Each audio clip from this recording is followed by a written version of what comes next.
Okay, hey, welcome to the course. Let me share my screen. I hope you all had a good long weekend. Okay, so I want to do a quick recap, like a 1-minute recap. So I'm sharing the syllabus that we've been planning to go through. We completed week 1, week 2. Week 2, we mostly focused on week 2, we moved linear regression from week 1, and we focused mostly on that in week 2. We touched upon in the last couple slides a little on generalized linear models, which is a family of many other models. We didn't expand on this much, which we will do gradually as we go forward. And then we also completed week 4 because week 3 would have a lot of math in it, and we thought week 4 would give a more high-level overview of what it means to tune parameters for a given technique. So just as a quick recap, I also opened some slides that we last looked at. So we looked at this generalization part, which is all about making sure your model is not underfitting or not overfitting. You want to have an optimal fit, and we talked about how any technique you're learning has some parameters in it, and we need to tune those parameters, practically speaking, in a right way so that it is optimally fitting when you're predicting in the future. This is our standard setup. You have features and labels and supervised learning, and then you train a model.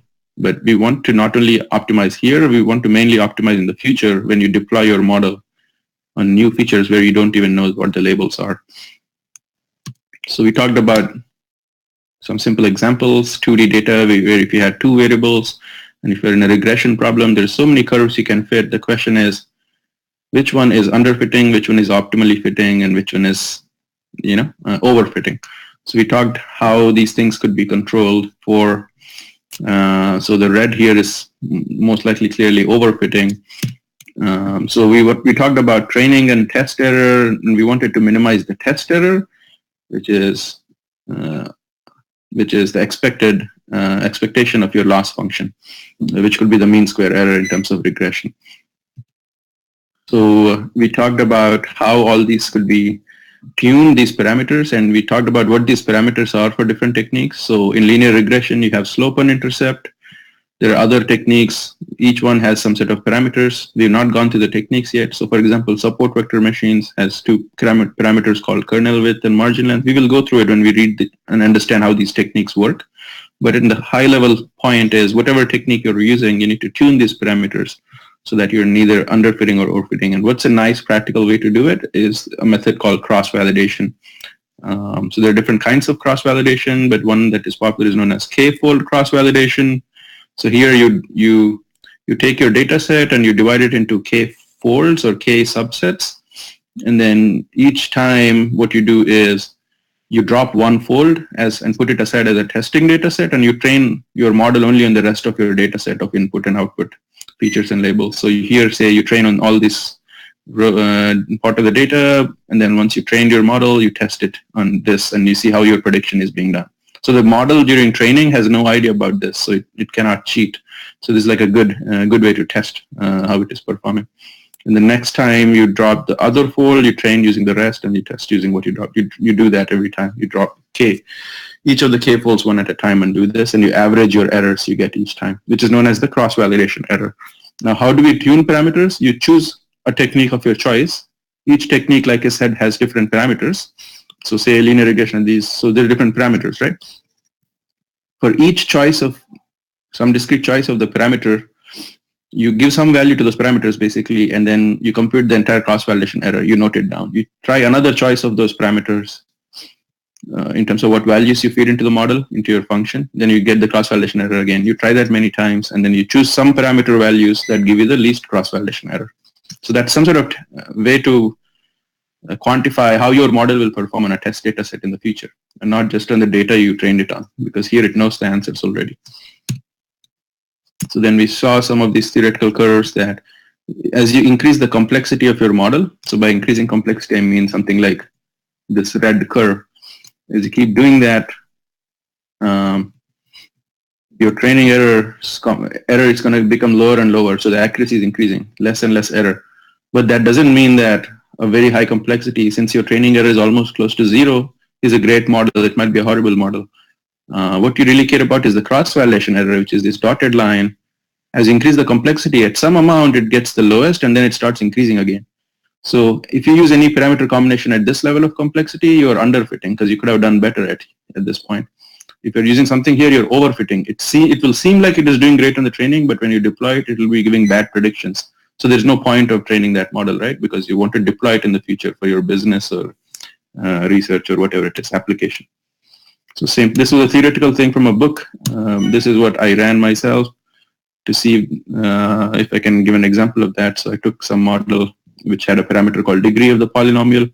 So a polynomial with the degree 1 is linear regression, it's a straight line. If you do degree 2, you have a quadratic function. As you keep increasing, you get more complicated curves. So as I kept increasing the degree of the polynomial I'm trying to fit, my training data, just like in theory, started to reduce more and more. But my test data became very horrible to the point that, like it's the worst possible ever you could get. So my training error will be close to 0. So accuracy here is 100% or close to 100%, but here my accuracy is close to 0%. So this is the optimal fit. This is the lowest I got. So I should probably have done just degree 1, which is linear regression was good enough for that data set. So this is what we covered. I did this quickly just so that you get again some grounding on where we left before the long weekend. So now, as you see in our syllabus, we will start going through a couple techniques in more detail, especially the techniques we will be covering now are really popular. These are used in all sorts of companies, small and big, and all sorts of settings. So these are the more popular models. One of the more classic and popular and reasonably powerful model is the support vector machines, which is what we're going to cover. In the following weeks, we will cover another very popular technique, random forests, and then neural networks. All of deep learning and all the buzz you hear around deep learning is everything is a neural network based technique. So neural networks is a foundation to learning deep learning. And we put deep learning thereby in the advanced course. So the next 3 weeks would be very useful, popular techniques in machine learning that we would be covering. So let's go through support vector machines now, which will be the slideshow for this week.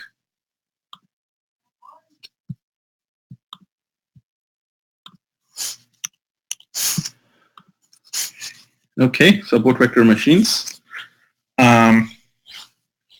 Just to give a heads up, this is more on the mathematical side, the way the technique works, but there is a reason to it for that complexity. It's a very popular technique. It was developed mostly by Vladimir Vapnik. He's very well known in the learning community, highly regarded, and Vapnik, I guess he currently works for Facebook AI research. He used to be with NEC Labs back in the day when all Facebooks and all were not there. So what is the overall idea of support vector machines? This slide is giving a very overall cartoonish representation, but it still holds good. So if you had a classification problem with 2 classes, so let's say, and then you had 2 features, so input variables, 2 variables, and each point for any given x and y you have here in different colors, in blue and black, are of different labels. So these are points of class 1, these are points of class 2. Say you wanted to learn a classifier, a model that can classify just by looking at the x1 and x2 on whether the point is supposed to be class 1 or class 2. So this could be spam or no spam, that kind of thing. So the way it works is there is different kinds of SVMs, by the way. So the simplest is known as a linear SVM. So there you're trying to, just like a linear regression, you fit a straight line or a plane. Here also you're trying to fit a straight line or a plane. Since it's 2D, line is more than enough. There is no plane. If you had 3 variables, then you would be fitting a straight plane. The idea is to separate, right? And the way they do it is as follows. They look at the sign of the function, like literally positive or negative, the sign. So the line, if you learned, so X's are your inputs. If you learned the correct W's and B's properly, what they do is if the sign is, the function is negative, then they call it one class, and if the sign is positive, it's another class. So that's the overall cartoonish idea, but we will really get more rigorous about this. So you're trying to learn a separator. Now, there are different kinds of separators you can obviously learn. these are at least reasonable ones that are doing well. You could have had a separator going like this, which means you'll have a lot of errors because a lot of blue will be classified as black class and so on and so forth, and a lot of black would have been left out. So the question obviously is, how do you find optimal linear separator? And that really boils down to how do you figure out what the right W's are, and of course the B. Now, this is even more realistic to what support vector machine works like. So we're adding some more things. So this is the line we were talking about, the separator, the center line. But then there is a concept of margin, which is what we're going to discuss. Basically, you don't want, so which one of these lines is better, right? The question is, you want those lines which have the maximum separation between these two classes. So that this distance to whatever line you're choosing should be maximum. But then how do you measure the distance between a line and a bunch of points, right? Because I'm saying I want to have a separation between, say I chose this line, the last line here. You want to have, I said I want to have a maximum separation between this and this class, and as well this line and this class. How do I measure? I can measure using geometry the distance between a line and a point, just using coordinate geometry, right? There are formulas for that, but how do I measure from here to the entire class? So basically, you want to see even the closest point, basically. So in this class, the closest point to this chosen line would be this. So this would be the distance. It's not too far off. Here, from this class, the closest point to this line may be this. So, or maybe this, because here, this is the closest distance. So I sum up this distance plus this distance, and then I know what is the margin, what is the amount of separation I'm able to get between the two classes.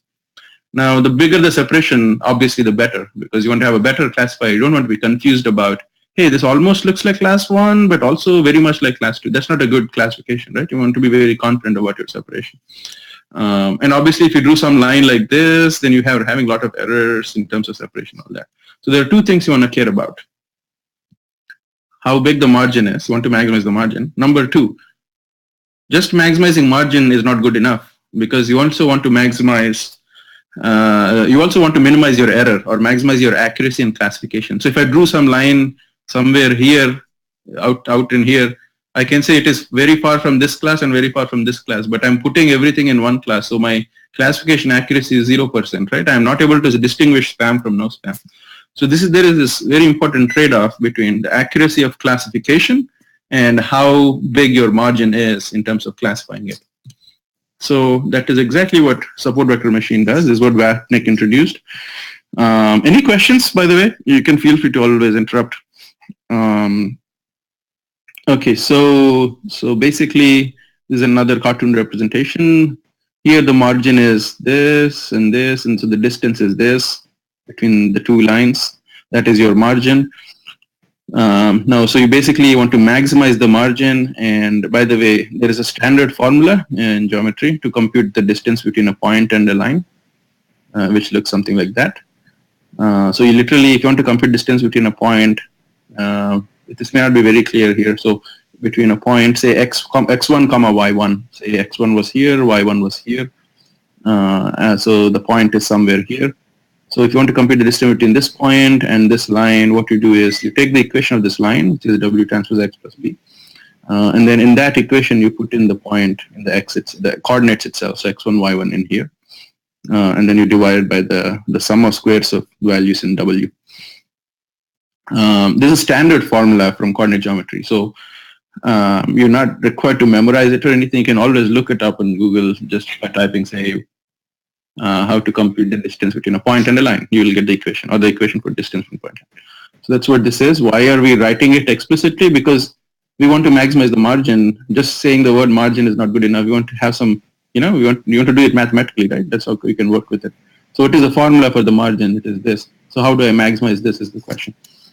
Right. What is W and W and B?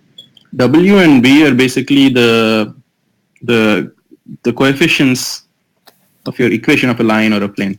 So the equation of a line is, so the confusion might be because of this, but let me give you the equation of a line first. If you want to use the notions of W and B, and if your X was your data, and if your X was 2D, so you had X1 comma X2, or X1, X comma Y, whatever you call it, is your point. So what you do is, the equation for all the points in line is W1 X1 plus W2 X2 plus B. Many people also use the notation Lx plus My plus N. Or some people also use y equal to mx plus c. There are different equations for a straight line. They're the same thing. So this is the equation for your line, and so I want to generalize this to not only 2D. In machine learning, in practical life, I might have 100 variables, right? So then your formula is W1x1 plus W2x2 plus W3x3 plus so on till W100x100 plus B will be your equation for a plane, a linear plane in 100 dimensions. So that's what it is. That's why if you did W transpose X, this is what matrix multiplication, right? So you like vector. So W transpose is a row vector, X is a column vector. So you're doing W1x1 plus W2x2. You're just writing down very easily in matrix notation, basically. It's the same thing. Pranit, what happens if the label is on that middle line, not the dotted line, but the middle line? Yeah, so here it is an easier data set. So even visually on paper, if you give me this, I can draw this line with a scale and say, okay, I got a good separation. But sometimes your data may be very hard to separate, right? Then things happen. Sometimes it's on the middle line. Sometimes your blue label might end up on this side as well. So you have most blacks, but some blues came here. Or if in a horrible situation, everything comes here. You're not separating anything at all. So this is like false positive or false negative, you can call it. If this is positive class, this is negative class. If how many times this has fallen this side. What happens, it just will increase your error when you measure your cross-validation error. It will show up. If it is exactly on the line, I mean, if your question is how do we separate, like do you say it is on this class or this class, you should not have that problem because as you see, we're not using the middle line. We will see in the next slide that we're also adding up this middle line with some amount of epsilon, which are these two lines. So if it is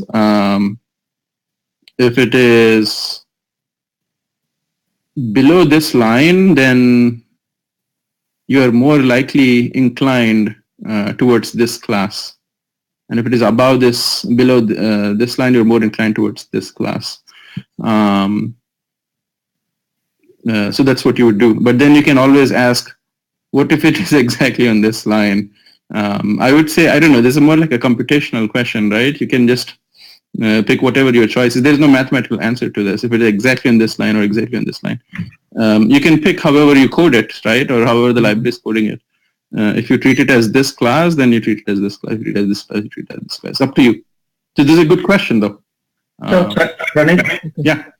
So what is the bottom portion? The summation of all vertex, like a line on the bottom. Yeah, this is known as this one, right? Yeah, this is known as the norm when you see this symbol. But what it's saying is it is summing up all the coefficients in W. So W1 square, so sum of squares. So W1 square plus W square plus so on till W100 square. In 2D case, you only have W1 square plus W2 square. That is what this is measuring. Okay. Yeah. So let me actually do this. Distance from point to plane. Wolfram or Wikipedia is good enough. So this is one example. So if your line was, like I said, W1, X1, here he is using ABCD instead of W1, W2, W3, W4. You have three-dimensional data. This is your intercept. B is D in this case. Is this too small? Let's see. Yeah, so the formula that is derived in popular Euclidean standard geometry is this. So if you want to find the distance from point x0, y0, z0 to this line called, it is all plane called ax plus by plus c plus z plus d. In xyz, you literally put your point, and then you get this value. And in the bottom, this is the norm. This I could have written as a norm of these points, right? This line. This is the sum of squares of a square, or in your case, W1 square plus W2 square plus W. This is the distance between a point and a plane. So overall, is the D is representing the distance between those lines? Yeah, it is. Oops. Yes. So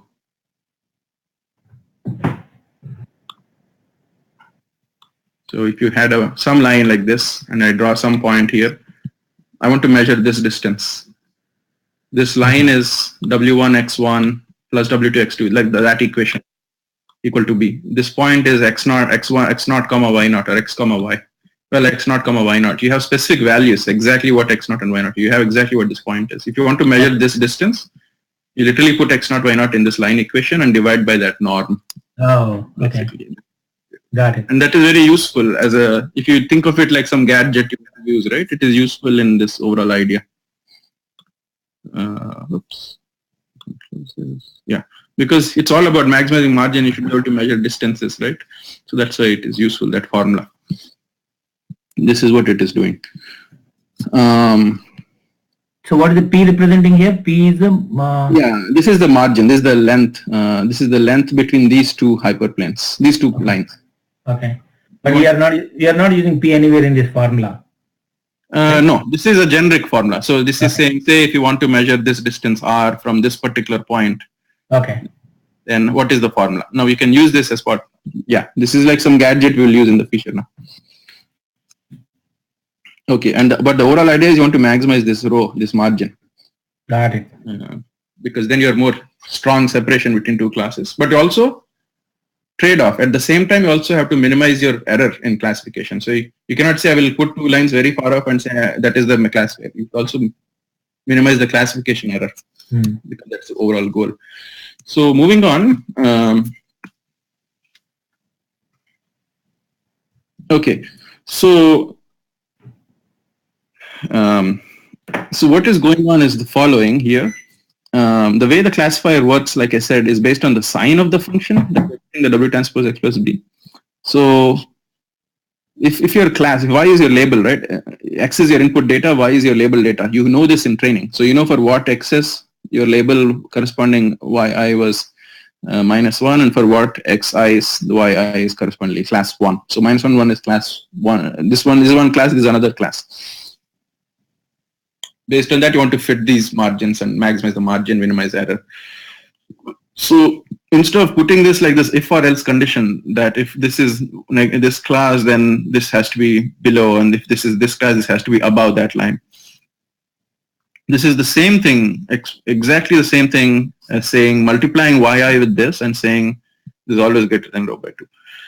Because this can never be negative when you multiply, because minus times minus is positive and plus times plus is also positive. So he's always saying it is always going to be positive. So saying this is the same as this. And this is more easy to handle in a computational perspective when you do math with it, because you don't want to use if-else conditions. So it's the same as that. Now, this is your margin formula. So I don't know, how do I take this out? Oops. Okay, there was something below that, it was obstructing. Okay, now it's gone. Okay, so we basically want to maximize the margin. And the way the margin can be measured is by this formula.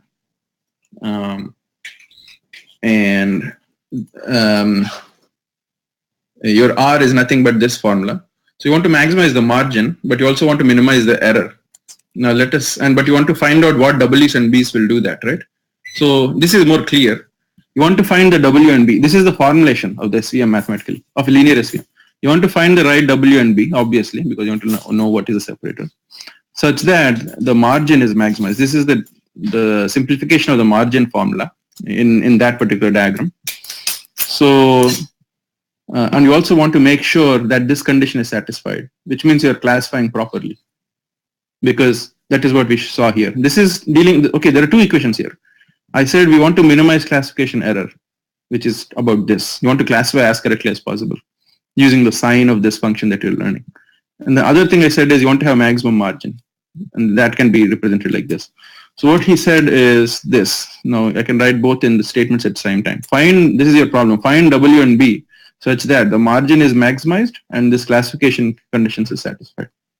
So you want to find a classifier that is maximum margin, and you want to find what W and B do that. So this is the optimization problem.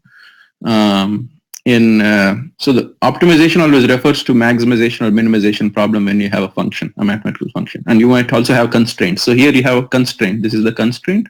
This is the optimization that you want to maximize. The margin you want to maximize. Now, this is the same as saying me maximizing a reciprocal of this, me maximizing this is the same as minimizing the reciprocal of this. So here you convert it into minimization problem. 2 doesn't matter because whatever W and P choose, 2 is a constant. The whole game is in here. So in here. So he ignored the 2 and he did the reciprocal and turned it. So the norm can exactly be written as W transpose W if you want to write in that form, because if you do that, you'll get the same thing. If you multiply a row with a matrix, a column, you get, but if the row and column are the same, you get W1 square plus W2 square, which is the same thing. This is another way to write it. So you want to minimize the norm now instead of maximizing the reciprocal. And then again, make these constraints satisfied. So it's a constraint optimization. Now the question is, how do we do that, obviously? So here again, the same box, the same thing has been written again. How do we do this? Now, there is another little segue we are taking into optimization theory, because now we need to figure out how functions can be optimized. Not only this, in general, if you know how to optimize functions with constraints, so then you can apply it to this problem, right? So in optimization, there are different kinds of optimizations. The easier ones are the linear or quadratic optimizations, where your objective function is a quadratic function. By what is quadratic? Its degree is 2. Or if it is linear, means it's a straight line, degree is 1. But more and more, if you go more than quadratic, it becomes harder and harder. And also an easier version is this, where you're, relatively speaking, a quadratic optimization, a quadratic objective function with a linear constraint is an easier problem. So if you see the constraint is a linear function, here the degree is only 1. This is like a line. There's no squares and cubes in the powers of any of these variables. X and Y have degree 1. But W has degree 2 here because you're looking at squares, W1 square plus W2 square. So this is an easier problem. But if you had a quadratic constraint, quadratic objective function like you have here, and if your constraint was also quadratic, then it's a much harder problem. It is called QCQP problems, quadratically constrained quadratic programming problems. But here you have linearly constrained quadratic programming problem, LCQP problem. So, and then there is sort of other kinds of problems, obviously, in optimization. So it's a big area by itself. Just like statistics is an area by itself, optimization is an area in itself. There are books on it. Different kinds of optimizations. But in our case, we are in a slightly better case, linearly constrained quadratic optimization problem. So so the way to solve this is as follows. Let me do some writing.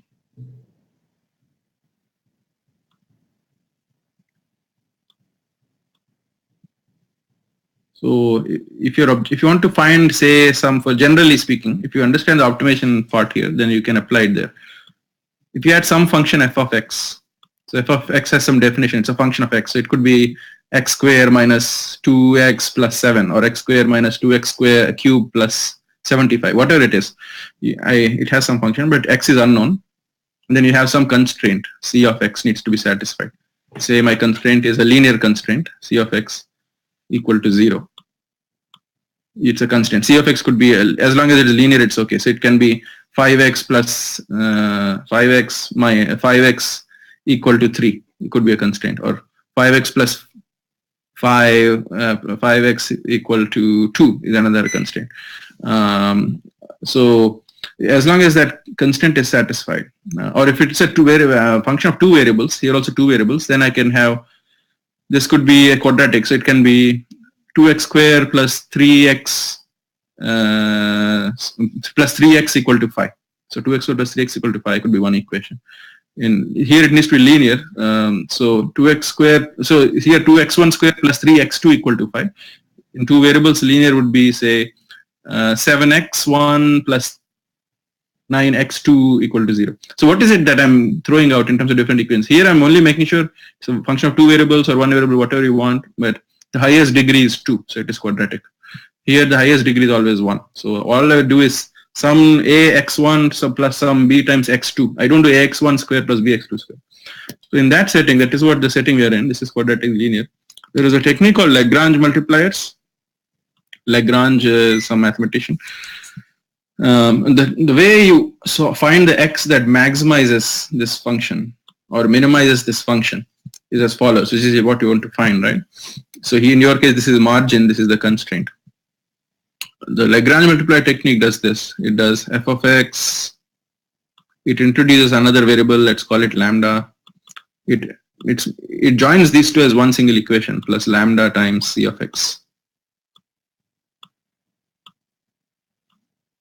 equal to 0. Then you have to solve this equation for both x and lambda.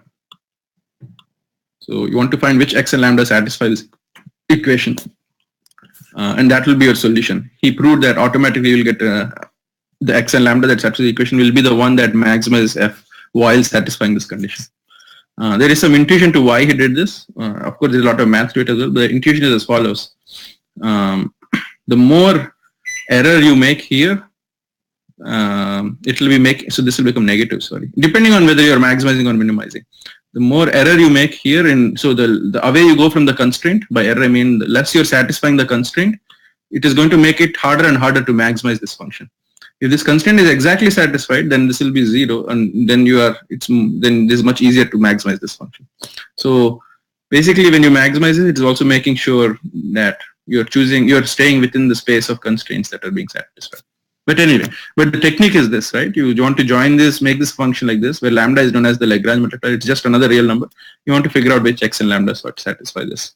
And then you can also look at this function, and you can look at and c of x equal to 0 is another function. You solve these two, then you'll have enough equations to solve to get the x and lambda. So that is what is being done, but then there is another step. Like I said beforehand, there's a lot of math involved in SVM. So this is one gadget to remember about optimization. There's a lot of optimization that happens in a lot of machine learning techniques, not only SVM actually. Another thing that we need is known as the duality theory. There's some theory called duality, which means if I have a function f of x that I want to maximize under some constraints, say c of x. Okay, let's keep it simple for now. Let's not talk about the constraints much. Say in duality theory, to give you the idea, say you have some function. Now, say you want to find x that maximizes this.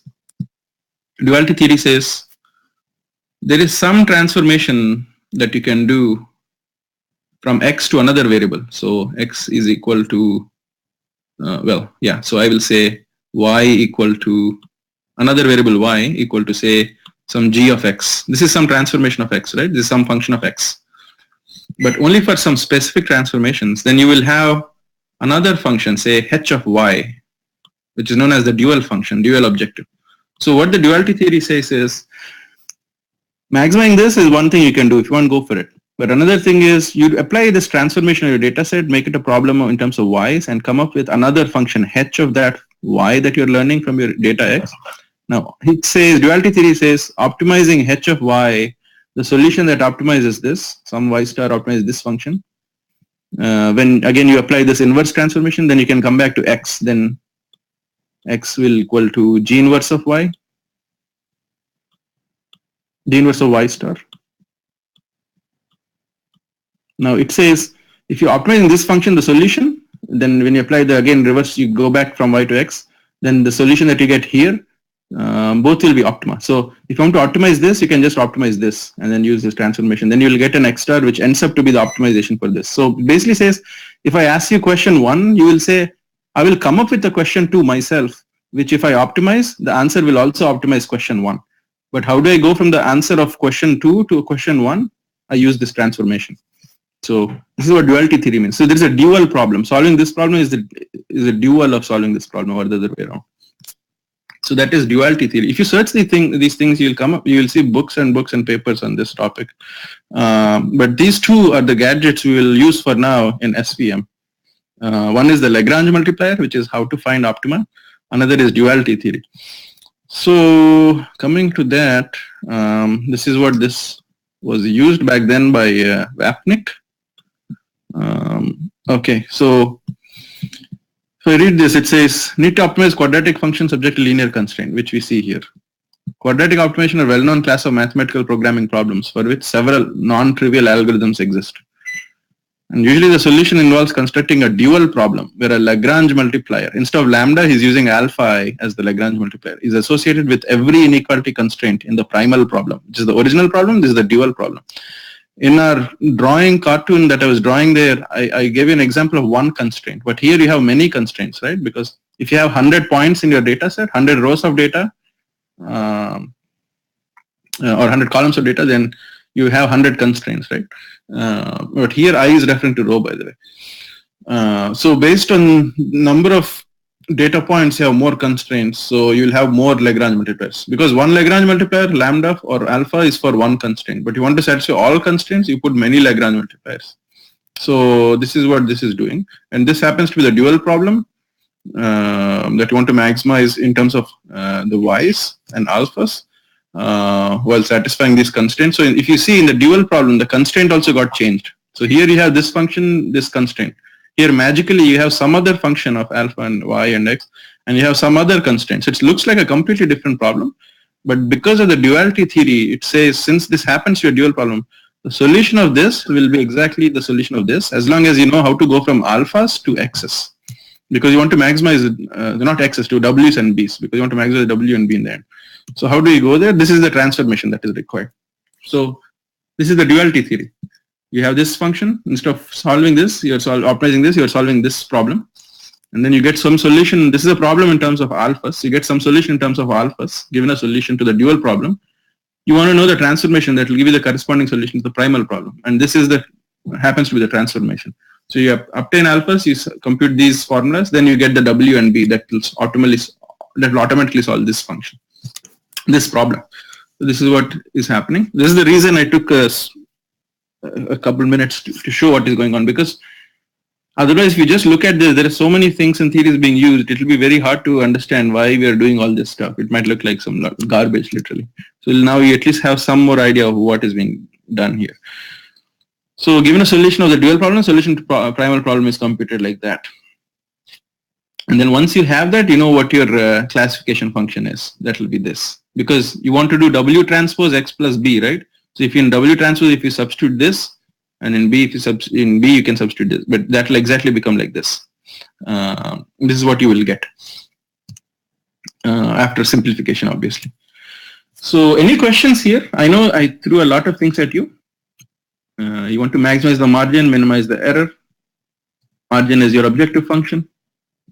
Your error is the constraints. Minimizing the error thing is constraints.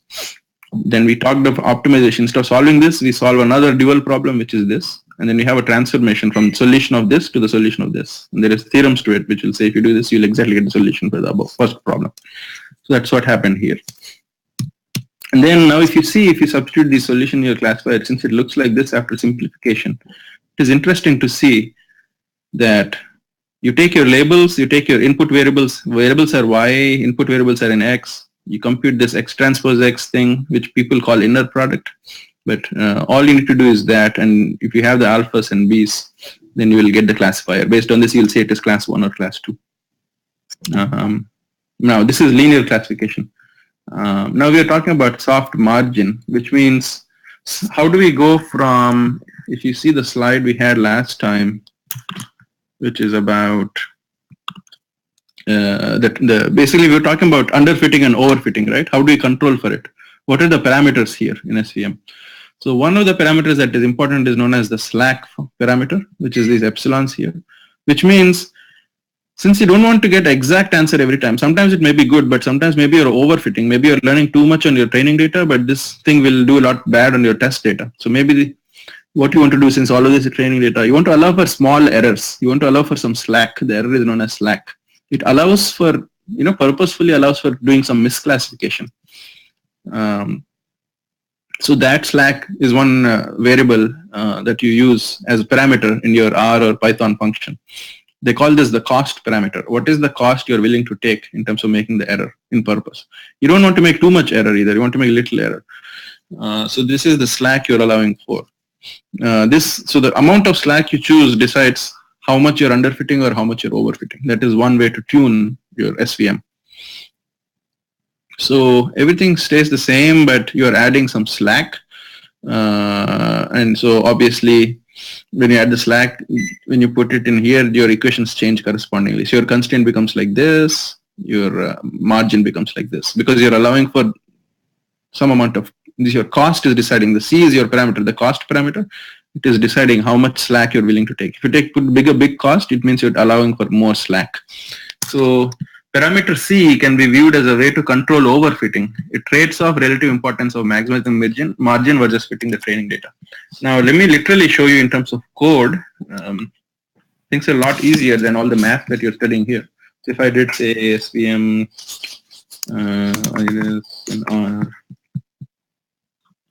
okay, all that math has been literally squished into one single function call, the SVM function call, say in R.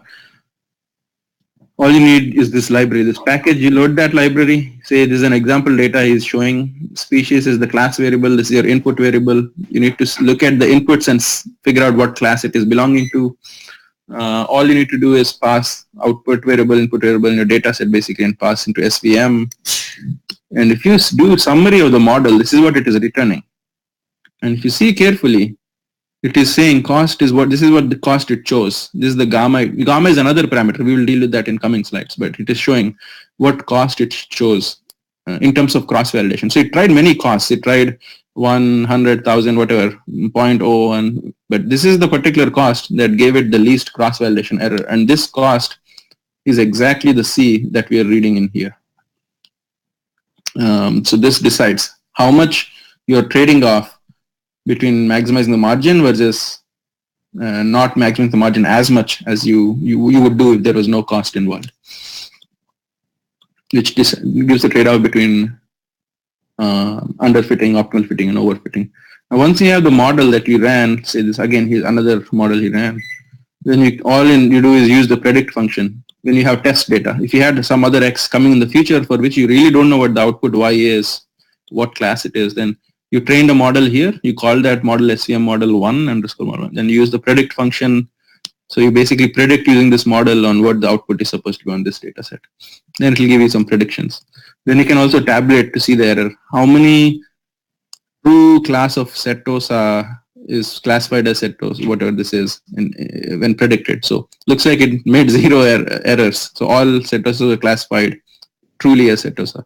All versicolor species were classified as versicolor, except for 2. So here there is 2 false negatives, right? 2 errors basically. So there were 2 rows of data for which they were supposed to be classified as versicolor, but the model classified them as virginica. But this is like very little error. Then same thing happened other way around. 2 virginicas were classified as versicolor, right? So basically this is known as the confusion matrix. You want to have as many numbers on the diagonal as possible and as less on the off diagonal, because diagonal is saying more the numbers, more correct classification. The same thing can also be done in 2 phases where you use the tune function. You choose a list of costs. Here it's choosing 2 kinds of costs and 3 possible gammas. When you use the tune function for SVM, and you pass your data, it will automatically return what cost and gamma gave you the best parameters. We didn't discuss gamma yet. We will in the next half. But in the first half, you saw what cost gave you the best performance. So the best cross-validation error happened to be this. He also said he did 10-fold cross-validation. So see, what we are seeing in theory is exactly translating into the application. This is the exact link. So it's good to understand what tuning means and how to tune, what is cross-validation, etc. All this is like methodological things you get with practice as well when you understand the theory. So this will be, I will be sharing this link. You can play around and work through this yourself. Everything is there, so it's not like you solve it. But then in the future assignments, gradually we will start doing little more elaborate stuff. Any questions? Okay. So moving on, as you may or may not guess, the rest of the slideshow will be talking about the other parameter gamma, because we saw what SVM is doing in general in this perspective, and we talked about the parameters cost and gamma that are important, but we saw what cost is really doing in the mathematics of it. Now, as you keep moving, you will be moving towards gamma. So, by the way, when you have the slack parameters, this is known as soft margin instead of standard SVM. This is soft margin SVM, which allows for little slack based on cost. This is what is used in industry and all the libraries in general. So originally your solution looked like this, right? Your objective dual looked like this and your solution looked like this. Now with the slack parameter, it looks very similar.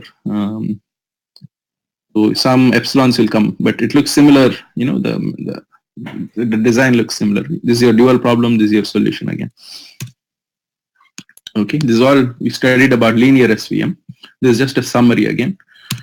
Now, gamma will come into play when you use nonlinear SVM. This is a lot more powerful. And what you really have, the R function that I showed you, and there are similar SVMs in Python, in scikit-learn library, whatever you take, the MLlib and Spark. The industry standard for SVM is to obviously use soft margin with epsilon involved in it, the cost function, but also to do what is known as nonlinear SVM, so which will give you the gamma parameter.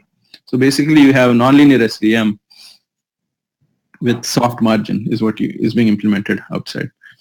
So if your data set was, this is a 1D simple cartoon problem. You only have one variable and you have label. You have one input variable and label corresponding to it. Here the separation is very easy. There is very easy to separate these two classes. But when you have something like this, how do you separate? Just using straight lines or straight planes, one class from another. It's really hard. You will make at least one error on the, so if I did like this, I'm making 3 errors on the green, because 3 greens are being classified as black because they're on this side of the plane. If I did like this, then I'm making 2 errors on the green and 1 error on the black. Regardless, I'm making at least 3 errors, seems like it. If I did like this, then I'm making a lot of errors, lot of like 1, 2, 3, 4, 5 blacks and this is how real data is, right? It's not easy always. There will always be some very picky parts of your data which is very hard to classify between class 1 and class 2. Reality is like this. And it's even harder because it's not 1D, you have 2D, 3D, you have 100,000 variables. It's not like on a line, on one line. So this is about nonlinear SVMs. You want to fit something, ideally, you want to fit something very nonlinear that will be able to do that separation. So the idea in nonlinear SVM is follows. Instead of working on your original data set X, it's your original matrix, input matrix X, you apply some transformation, let's call it phi, transformation phi, which basically is transforming your data set into another data set, right, psi of X. So if this is your original problem, a straight line will not work here. If you see on the left side, you cannot separate black and green that easily. What you need is some curve like this blue line. If I can learn this blue line, the blue curve, it's no longer a straight line like in linear SVM, then I can separate blacks from greens, right? Because whether it is on this side of the curve or that side of the curve, I'll say the future test point is black or green, class 1 or class 2. So how do we learn this? But you only have, till now we have machinery, gadgets for computing something like this. If you had data set like this, we can compute hyperplanes using what we studied till now, till the above slide, because you can do straight lines and straight planes. So what nonlinear SVM does is it transforms this data set into a newer space, which is this space, where it'll try to fit linear SVM. And the hope is, if your transformation is good and if you're transforming to a very high dimensional space, say here from 2D you went to 3D, but in reality you can go from 2D to some very high, like really infinitely high dimensional space of data. Your point in 2D will end up become some data set in, I don't know, some million or infinite dimension, which is really an infinite dimensional space actually, from a math side of things. So there you apply linear SVM, the methodology, the gadget you have till now. Then you can separate these two. That is the hope. So this is known as the kernel trick. And what is the kernel trick? SVM is known as a kernel method in general. So if you see the solution for your linear SVM, I pointed to this fact that all you need to compute is this inner product between your X data and your Y data, right? So X transpose X is known as the inner product. So what happens in the kernel trick is, instead of computing using X transpose X and solving linear SVM, we solve for some transformation of phi, right? Because so what happens is, instead of X, we are transforming it into psi of X. So you have another psi of X. So now instead of X transpose X, in this transform data set, you compute psi of X transpose psi of X. And that will be fed into the exact linear SVM we had. Instead of here, you feed in that phi of X transpose phi of X in here. And everything else stays the same in terms of how you compute the W's, alphas, W's, B's, everything. How you fit your linear SVM. So this is known as the kernel trick. Now the question is, what is the exact definition of the kind of psi I'm supposed to use? So sorry, it's not psi, it's phi. Phi I'm supposed to use. So there are different kinds of kernels, which means different kinds of functions you can use. One example could be this. K of xi xj could be this thing. This is known as a polynomial kernel. There are different kinds of kernels, but the kernel that is super popular is, so this is the kernel. This is known as the kernel function. It's just some notation I'm adding, some more language to it. So this, if you learn this k of xi xj matrix for all your pairs of data points, using the right phi, then you can use that matrix to solve linear SVM, but then you're solving for this problem in a high dimensional space automatically.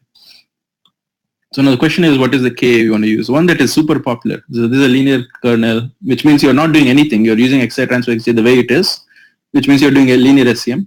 But there is a polynomial kernel where you need to choose what degree P is. So here, instead of cost and gamma, you will, if you use polynomial kernel nonlinear SVM, your parameters for cross validation in your code will be cost and the degree. But what is very, very popular, this is where gamma comes in. Some people also call it sigma, because they use this this is the function for the nonlinear, which is known as a Gaussian radial basis function kernel for this kernel. The 1 by sigma squared, sometimes people put it in the numerator and call it gamma. So that's the gamma that here is referring to. If you see the code now, the simple code, which is just 1 or 2 lines of code instead of going all through this math, if you see here, when you fit your SVM and you tuned it, it said SVM kernel used was a radial basis function because I chose kernel as a parameter. And I chose one particular cost and one particular gamma. So here, just when I'm fitting a specific SVM, no tuning done actually. So this cost and this gamma is required for the radial basis function because that's where it's coming up. So I chose kernel. I could have chosen polynomial here. Then I don't have to pass gamma. I have to pass a degree basically. Cost I will always pass. Same thing. You can do in the tune function as well. So here I'm giving a set of costs and set of gammas for R to automatically cross-validate and choose which is the best cost and best gamma combination. So it chose cost of 1 and gamma of 0.5 is the best combination, right? So how it did, while doing that, since you're choosing gamma, I'm also explicitly giving here as a parameter to the tune function that kernel is radial basis function. So everything fits well. If I did this and put here polynomial, it will get confused. So these are different parameters. Okay, so this is a nonlinear SVM mathematically. This looks like a design. If you see, the equation looks exactly same as linear SVM, but in terms of xi transpose xj, I'm using k of xi xj, which is your kernel function, which is not, if in linear kernel, it's a special case. K is identity, is doing nothing. You have xi transpose xj. But if you put in the radial based function kernel function here, then it's nonlinear SVM. And the solution, everything stays same. Wherever xi transpose xj comes, you will instead have k of xi xj.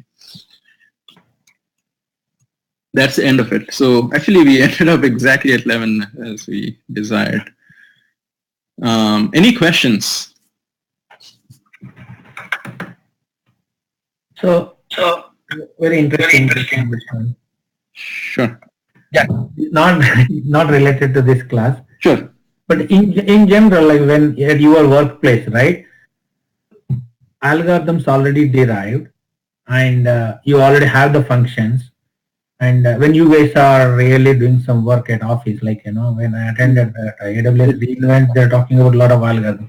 So where do you guys, how you guys are going to work out on these formulas? You are reinventing algorithm, or you are remodifying algorithm, or just based on this existing? What exactly the work you guys do really? Yeah, that's a good question actually. The reality is somewhere in the middle. We don't come up with new algorithms in math every day. So that's not what we're doing. Same time, we're not only just doing function calls of what is existing. Depending on the project, some sort of time sharing kind of thing is usually happening, right? So most of the times we are using standard libraries, but we know the methodology. So we know how to do cross-validation using the library, how to interpret it, how to figure out what it is giving me is not overfitting or underfitting. So we just do the methodology stuff. So it's like a pipeline. It's just like in data engineering, you have some pipeline, right from ETL to whatever you're doing, right?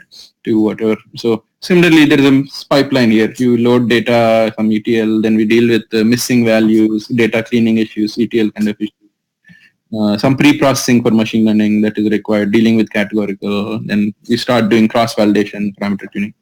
Make a lot of plots and understand, are we doing it correctly or not? See what is the error we are getting, everything.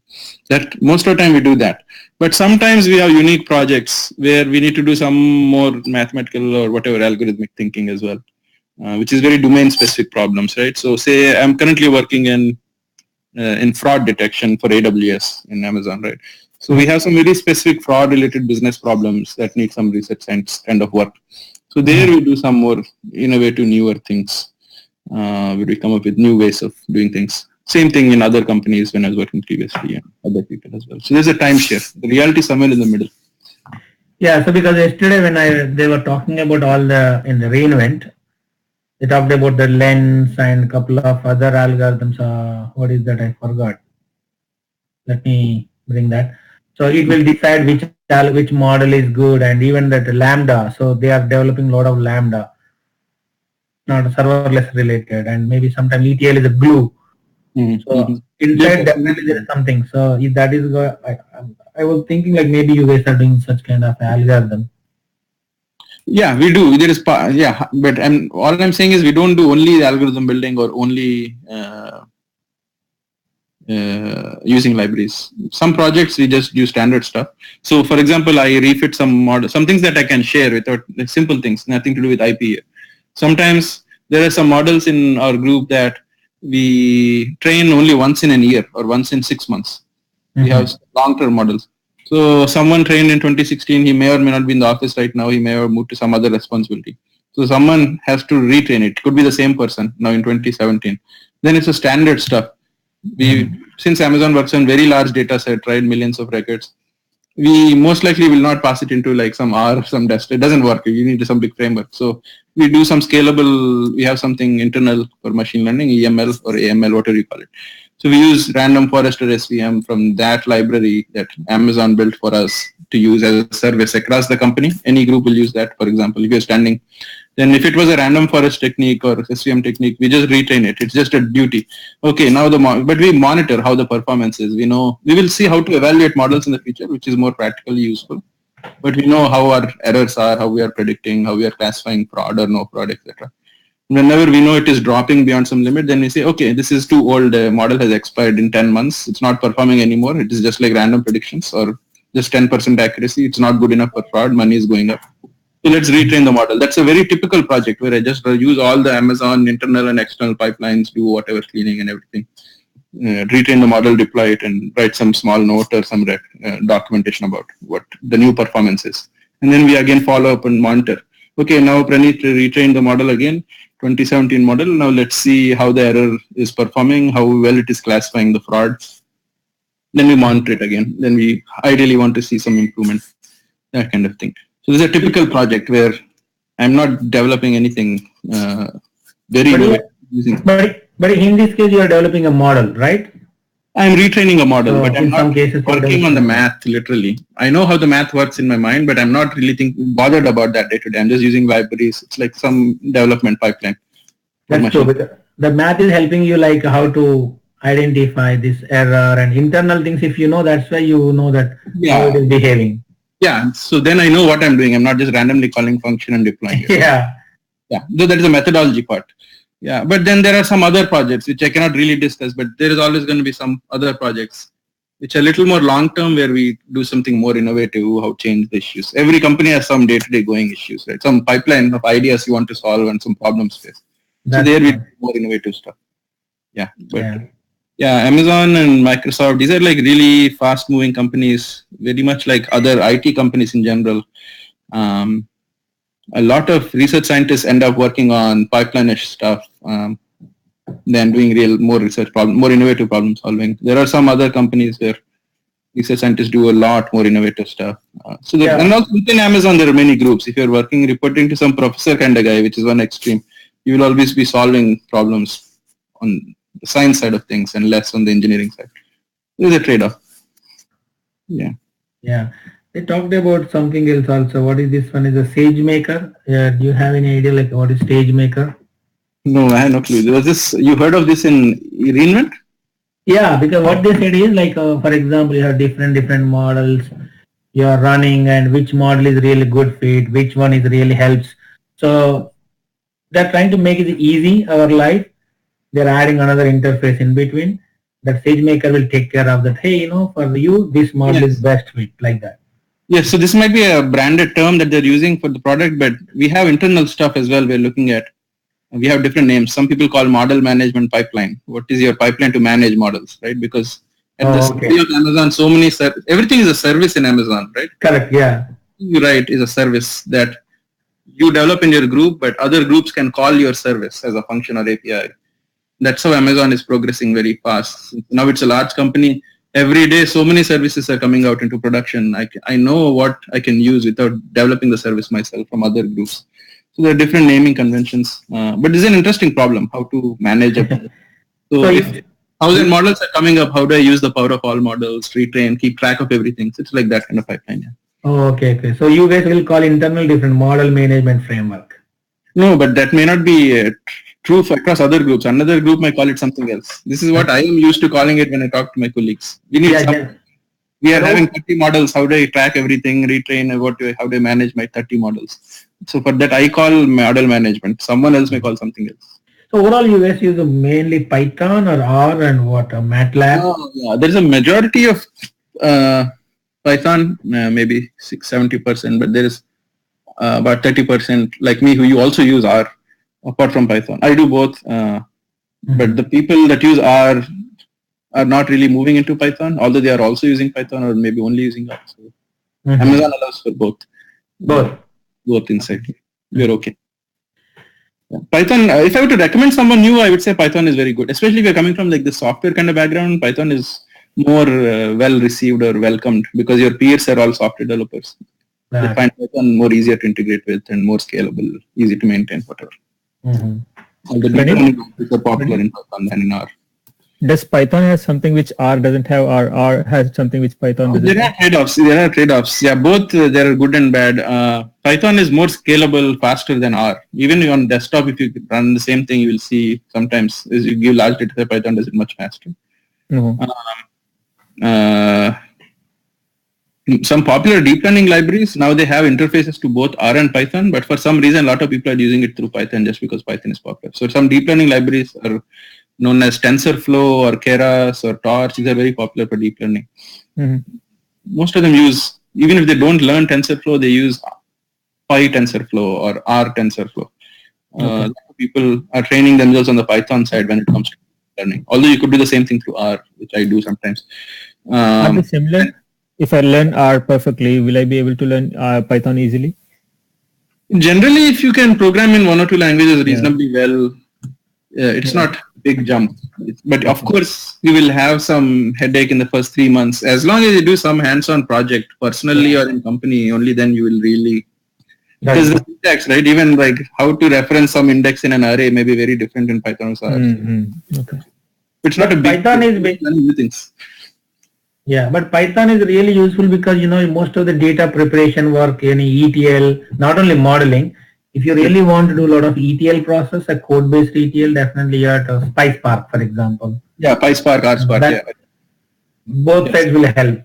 Yeah, but you can do that with R, but Python is popular, I will agree. There is RSpark as well, actually, but PySpark. So that will be my recommendation. People who are moving, start with Python, then to R if you wish. What is good about R now is, now I gave you Python. R is very, very powerful in terms of its, it is open source as well. In terms of ecosystem of libraries and packages that are available, there are a lot more cutting edge, newer, specific things that you can pull through R libraries that are not even there in Python, for example. There are some very, because it is very much used by the academia. A lot of statisticians and professors use it. So there are a lot of new things coming up very much in R, but these are very specific problem solving models and stuff. So there is, yeah.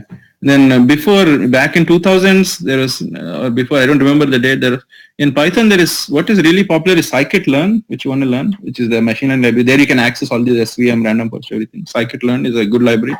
And there is NumPy and SciPy, which is all about dealing with matrices and all, some scientific computations. Then there is something called pandas, which is very useful. Because in R, there was a concept of data frame, which is just like a SQL table. You have columns of different variable types, which is known as a data frame.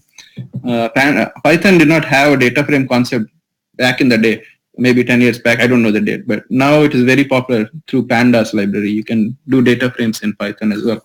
So these are the more popular libraries people use in Python for machine learning, apart from standard functions. So the scikit-learn is what, either is R related, I know they have all some module looks like, right? Is that Yeah, in ROC there's a package. For SVM, I showed you there is a package called E1071. There's some library. For random forest, there's a library called random forest. I just install it, load it, and if I know the right methodology, I can use it correctly. In same thing in Python is called scikit-learn. Okay. Like one single library, it has access to most functions instead of individual libraries. But there are obviously some techniques that are not in scikit-learn. But it is popular, very popular. We're doing all this training, testing, cross-validation. I know Chun is talking. I'm not able to listen to you. Some reason, something. Maybe you have to restart your computer. But for now, you can type if you want. If it's a small question. We cannot hear you. You can just type. We've had this problem in the beginning of the class. Sorry about that. He's on mute. Yeah, he did mute and now it didn't work even before he joined. You can just type. I hope it's a small question to type. Just type. Oh, you cannot hear me. Yeah, now we can hear. You cannot hear me. I see. Oh, okay. I see.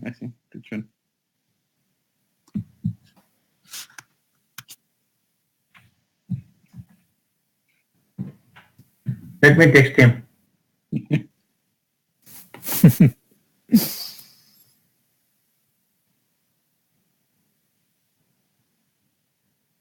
In our group.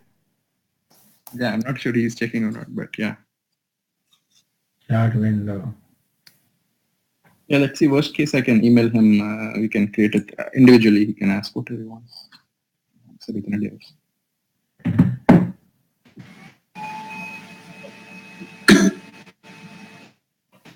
Okay, he has some question. We are going to train model in the future. We are going to use AWS or build our own. Okay. Interesting. AWS, Azure, they are getting popular. I agree. A lot of companies are moving to the cloud. You don't have to use AWS. There are a lot of companies that don't use AWS. Some companies, they just use R and Python standalone.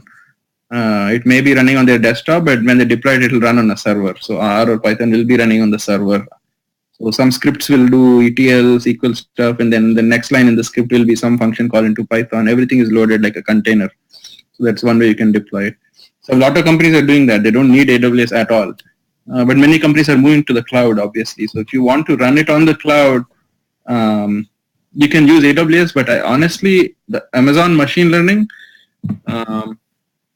it is reasonably good for deep learning for some specific tasks, like machine learning for vision purposes. Like it's called recognition, RECOGNITION. If you can use AWS recognition for high-level tasks like how do I do face recognition, how do I distinguish image from a car license plate number, these kind of things, you can use AWS recognition. But if you want to do standard machine learning on different data sets, like we're talking about, day-to-day stuff, there is something called AML, Amazon Machine Learning. But the amount of functionality that is available out in the market is much lesser than what we have available internally to the employees. But these are very highly scalable. If you have big data problems, it's a good idea. If you want to move into cloud, you don't want to manage data centers and everything, then you can use. There are a lot of startups that use AWS. Entire Netflix runs on AWS, by the way. So no part of these videos are hosted in Netflix data. Everything is hosted in AWS. Coursera, the video, the tutorial thing, all the Coursera videos are on AWS. The whole company is on AWS, the website. Oh, good. Even Expedia is on AWS, yeah. That was an easier client, I guess. I don't know. I should not be talking because Expedia is in same area as well, so Seattle. So maybe there. Yeah. But he talked about that. That in Keynote, Andy Keynote, Expedia CEO, he talked about that. Yeah. Basically, I suggest everyone, you search in the YouTube, AWS reInvent Keynote. Then you love it, honestly. The 3 hours, one is a CTO, Warner, 3 hours video is there. He talked about a lot of future architecture.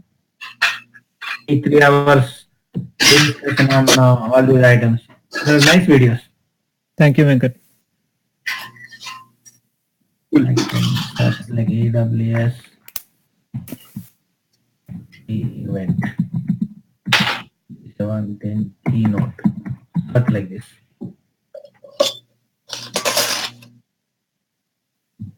Cool. So any other things, questions, comments? You can also email me if something comes up. But I usually reply within a day or a day and a half, not immediately. Cool. Very good, Pranesh. Really, I'm enjoying, but I have to do a lot of practice because we are in coding world, right? Yeah. But I'm recalling my intermediate skill, okay, all the symbols. But if you understand, basically one good thing is you are showing the graphical representation. Querying. When we were in intermediate that time, we couldn't even understand. We used to sleep when they're talking about art. I used to sleep. I used to bunk my engineering and go to movies a lot of times. So, And, back. Yeah. When I didn't even understand, I thought like my ambition was I want to do an MS in mathematics in US because chance to rehearse everything. But at least now we are doing that in this session. Hopefully we are doing practice. If we had the internet at that time like we have now, it would have been really helpful, right? The YouTube and all. Yeah, I agree. Yeah, things have changed a lot, but we also mature with age, I guess. And then most of them is in the discussion. Basically, that terms it is not so easy. If you don't catch in the initial stage, then you'll fall under the sleep. So most of the stuff will come in the discussion. You know, we had to talk about what is gamma, a simple generic example. And well, last time when I asked, right, a differentiation versus integration, what is then? Formula-wise, we know that, but you are identifying the distance. You are trying to find out where is the deviating. So this is what someone has to explain. Yeah. And then we'll catch up. You have to be very specific. Otherwise, you miss it. Like you said, you have to be abstract. You're building some foundations. If you don't understand some terms, then you won't understand feature. Yeah. Even after that, I can search in the YouTube videos or 2 hours videos and make sense. If I don't understand basic, then I would not even understand. Exactly. Yeah. You have to be very abstract. Yeah. These are generic philosophies. I agree. So yeah, cool then. I think you will be moving towards selecting some project on which you will do these things hands-on. Not the math part, the pipeline part. Yes. So I will recommend that this has happened with other groups. So yeah, so I'm sharing a link. You can search for it. UCI Machine Learning Repository. It's in the chat window. Please copy everyone. If you just search for it in Google, you will find a repository of data sets, real-life data sets. Try to identify 2 or 3 data sets, either in regression or classification on that web page. We should discuss. The first assignment is from the UCS repository itself. Yes. Most of the assignments data sets will be there. So if you can identify some data set which you want to do your project on, we will do these things hands-on as we move ahead. Because you want to do the math and theory, you also want to do hands-on stuff. Correct. Code. Yeah, that should be something. I will email you as part of the assignment, but yeah. All right then, you have a good day, rest of the weekend. Thank you. Thank you, Pranesh. You too. Thank you.